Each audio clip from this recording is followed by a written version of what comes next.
Eu sou o Helder Medley. Olá, como estão?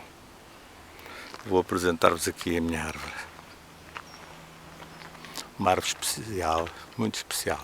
Um pinheiro, virgem, 300 anos, com uma casca linda, resinosa, onde eu às vezes venho buscar um pouco de resina com o dedo e ponho em alguns pontos da acupuntura. Também faço alguma meditação. E quando quero ir a Londres, falar com o meu sobreiro, é com ela que eu me desloco. Para viagens curtas ela consegue contactar pela raiz, entre as outras árvores. Mas para viagens mais longas, ela faz em círculo. Desloca-se em círculo. Aqui está a copa. Uma copa espetacular. A terapeuta anticancerígena, por exemplo, do cólon.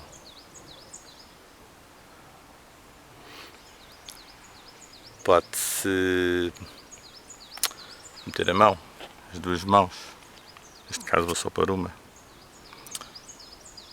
concentrar e deixar que ela absorva a energia negativa do intestino. Energia a mais, energia perversa.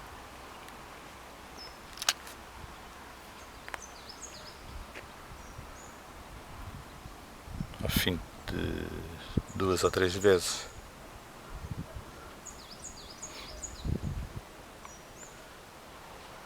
já consegue sentir o efeito terapêutico do pinheiro.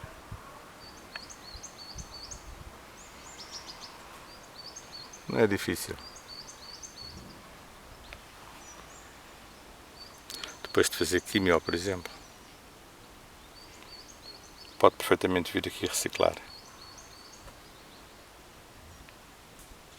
Este, por exemplo, é um ótimo pinheiro.